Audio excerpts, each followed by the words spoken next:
샬롬, 류 선생의 구속사 천국열차, 류도수 목사님의 신구약 성경 파노라마를 낭독하는 시간입니다. 지금은 열왕기상 파노라마 11장입니다. 한 지파를 남겨주신 하나님. 11장은 솔로몬이 하나님을 배신하고 우상을 숭배하는 데까지 타락한 내용입니다. 어떤 분은 성경 중 솔로몬의 타락 기사보다 슬픈 내용은 없다 했는데 그럴만도 합니다. 그러나 이처럼 배은망덕한 것이 솔로몬이 처음도 아니며 또한 솔로몬으로 끝이 나는 것도 아닙니다. 인류의 역사는 시조로부터 오늘에 이르기까지 하나님께 대한 배은망덕의 역사인 것입니다. 그러나 하나님께서는 그때마다 죄가 더한 곳에 더욱 넘치는 은혜로 로마서 5장 20절 대해 주셨습니다. 창세기 3장을 인간 중심으로 보면 타락장이 되지만 내가 하리라 하신 창세기 3장 15절 하나님 중심으로 보면 은혜의 장이 되는 것입니다. 본문도 솔로몬 중심으로 보면 절망적인 장이 되지만 오직 내가 이 나라를 다 빼앗지 아니하고 내 종 다윗과 내가 택한 이스라엘을 위하여 한 지파를 너희 아들에게 주리라 하시는 13절 하나님 중심으로 볼 때 소망이 있는 것입니다. 하나님께서는 다윗에게 언약하시기를 그가 만일 죄를 범하면 내가 사람의 매와 인생의 채찍으로 징계하려니와 내가 너희 앞에서 물러나게 한 사울에게서 내 은총을 빼앗은 것처럼 그에게서 빼앗지는 아니하리라 하고 사무엘하 7장 14절 15절 약속하셨는데 솔로몬의 배교에도 불구하고 하나님은 그 약속을 지켜주셨던 것입니다. 이를 세 단원으로 나누어 관찰하겠습니다.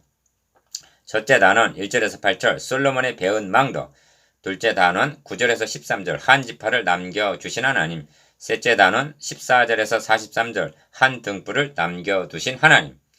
첫째 단원 1절에서 8절 솔로몬의 배은망덕. 11장은 솔로몬 왕이 바로의 딸 외에 이방의 많은 여인을 사랑하였으니 곧 모압과 암몬과 에돔과 시돈과 헷 여인이라 하고 1절 시작이 됩니다.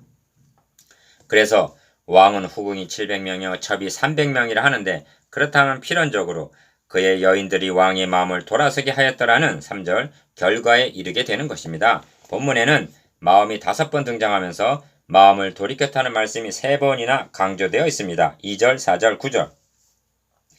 여호와께서 일찍이 이 여러 백성에 대하여 이스라엘 자손에게 말씀하시기를 너희는 그들과 서로 통혼하지 말며 그들도 너희와 서로 통혼하게 하지 말라. 그들이 반드시 너희의 마음을 돌려 그들의 신들을 따르게 하리라 하셨으나 솔로몬이 그들을 사랑하였더라 합니다. 2절. 이방인과 통혼하지 말라 하심은 하나님께서 모세를 통해서 경계하신 말씀인데 출애굽기 34장 15절 16절 그러나 솔로몬은 하나님의 말씀에는 귀를 기울이지 아니하고 이방 여인들의 말에 귀를 기울였고 하나님과 사랑을 한 것이 아니라 이방 여인들과 연애하였다는 것입니다. 그 결과는 자신에게 왕위를 계승하게 하신 하나님, 지혜를 주신 하나님, 부귀 영화까지 주신 하나님에게서 마음을 돌이키고야 말았던 것입니다. 솔로몬의 나이가 많을 때 그의 여인들이 그의 마음을 돌려 다른 신들을 따르게 하였으므로 왕의 마음이 그의 아버지 다윗의 마음과 같지 아니하여 그의 하나님 여호와 앞에 온전하지 못하였으니 4절 기억 시돈 사람의 여신 아스다롯을 따르고 니은 암몬 사람의 가증한 밀곰을 따름이라 합니다. 5절 디귿 모함에 가증한 그모스를 위하여 산당을 지었고 리을 암몬 자손의 가증한 몰록을 위하여 산당을 지었다고 말씀합니다. 7절 솔로몬이 하나님께 이럴 수가 있는 자입니까? 다른 사람들이 다 마음을 돌이킨다 하여도 솔로몬 너만은 돌이키지 말았어야 할 너가 아니냐 하시지 않겠는가? 하나님 말씀하십니다. 나 여호와가 이같이 말하노라 너희 조상들이 내게서 무슨 불의함을 보았기에 나를 멀리하고 가서 헛된 것을 따라 헛되이 행하였느냐.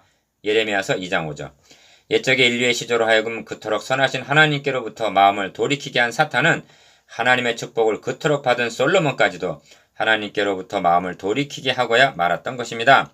아담 하와는 하나도 부족함이 없는 에덴 낙원에서 그토록 선하신 하나님을 배신했습니다. 홍수 심판에서 구원받은 노아의 후손들은 바벨탑을 쌓는 것으로 하나님을 대적했습니다. 출애굽한 이스라엘 백성들은 여호와 하나님을 금송아지로 바꿔치겠습니다. 그들이 광야에서 그에게 반항하며 사막에서 그를 슬프시게 함이 몇 번인가 그들이 돌이켜 하나님을 거듭 시험하며 이스라엘의 거룩하신 이를 노엽게 하였도다. 그들이 그의 권능의 손을 기억하지 아니하며 대적에게서 그들을 구원하신 날도 기억하지 아니하였도다 합니다. 시편 78편 40절에서 42절 성경은 말씀합니다. 어리석고 지혜 없는 백성아, 여호와께서 이같이 보답하느냐? 그는 너희 아버지시오 너를 지으신 이가 아니시냐?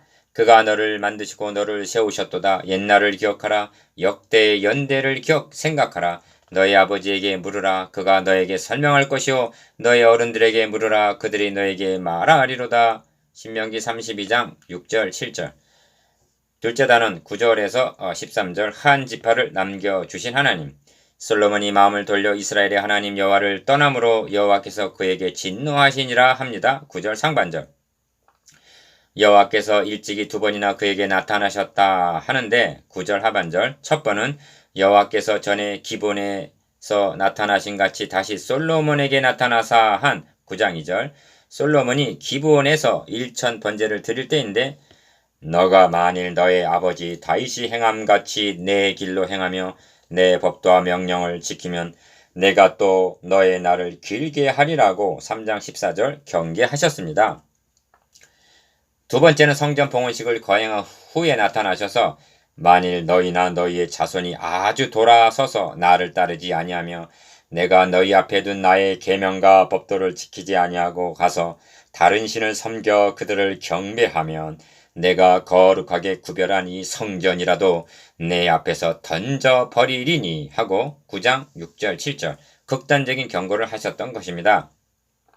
하나님께서는 성전을 건축하는 중에도 너가 지금 이 성전을 건축하니 너가 만일 내 법도를 따르며 내 율례를 행하며 내 모든 계명을 지켜 그대로 행하면 하고 6장 12절 경고하는 말씀을 하셨습니다. 하나님께서는 일찍이 모세를 통하여 이방인과 통혼하지 말라.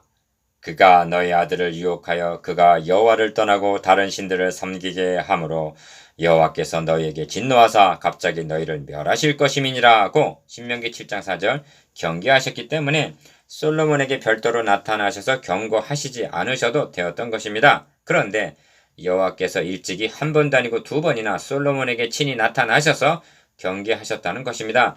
그러나 솔로몬은 하나님의 경계를 무시하고 이방 여인과 통혼하고 끝내는 하나님께서 경계하신 대로 마음을 돌이켜 그들이 섬기는 우상을 좇기에 이른 것입니다. 얼마나 괘씸한 일인가? 이런 맥락에서 여호와께서 일찍이 두 번이나 저에게 나타나시고 9절이라는 말씀은 너무나 괘씸한 뜻을 나타내는 묘사인 것입니다. 왜냐하면 2절과 9절에 모두 일찍이라고 말씀하고 있기 때문입니다. 여호와께서 솔로몬에게 말씀하시되 너에게 이러한 일이 있었고 또 너가 내 언약과 내가 너에게 명령한 법도를 지키지 아니하였으니 내가 반드시 이 나라를 너에게서 빼앗아 너의 신하에게 주리라고 11절 선고하십니다. 이는 너무나 당연한 선고인데 그러나 선고는 여기서 끝이신 것이 아니라 그러나 하십니다. 12절 상반절 그러나 너의 아버지 다윗을 위하여 너의 세대에는 이 일을 행하지 아니하고 너희 아들의 손에서 빼앗으려니와 오직 내가 이 나라를 다 빼앗지 아니하고 내 종 다윗과 내가 택한 예루살렘을 위하여 한 지파를 너의 아들에게 주리라 하시는 것이 아닌가. 12절 13절 왜 한 지파를 남겨주시겠다 하십니까? 두 가지 이유에서인데 첫째는 다윗에게 세워주신 메시아 언약 때문에 이것이 내 종 다윗과 하신 뜻입니다. 둘째는 내가 택한 예루살렘을 위하여 라고 말씀하시는데 무슨 뜻인가? 하나님께서는 예루살렘을 택하셔서 이름을 두셨습니다. 다윗에게 하신 언약과 거기 두신 하나님의 이름, 즉 하나님의 명예를 위하여 한 지파는 남겨주시겠다는 것입니다. 하나님은 다윗에게 그가 만일 범하면 내가 사람의 매와 인생의 채찍으로 징계하려니와 내가 너의 앞에서 물러나게 한 사울에게서 내 은총을 빼앗은 것처럼 그에게서 빼앗지는 아니하리라고 약속하셨던 것입니다. 사무엘하 7장 14절 15절 내가 반드시 빼앗으리라 11절 하신 하나님은 또한 반드시 한 지파를 남기리라 말씀하시는 것입니다. 하나님은 그 약속을 지켜주셨습니다. 다윗이나 솔로몬에게 무슨 공로나 자격이 있어서가 아닙니다. 내 종 다윗과 내가 택한 예루살렘을 위하여 하나님께서는 진노 중에서도 은총을 빼앗지 않으셨습니다. 그렇다면 남겨주시리라는 한 지파의 구속사적 의미가 무엇일까요? 셋째 단원 14절에서 43절 한 등불을 남겨두신 하나님. 1. 여호와께서 에돔 사람 하닷을 일으켜 솔로몬의 대적이 되게 하시니 14절 이를 하나님이 일으키셨다고 말씀합니다. 왜 이렇게 하셨는가? 하나님께서는 말씀하신 대로 사람의 매와 인생의 채찍으로 징계를 하시는 것입니다. 사무엘하 7장 14절 2. 하나님이 또 엘리아다의 아들 르손을 일으켜 솔로몬의 대적자가 되게 하시니 합니다. 23절 솔로몬의 일평생에 하닷에 끼친 환란 외에 르손이 수리아 왕이 되어 이스라엘을 대적하고 미워하였더라 합니다. 25절 3.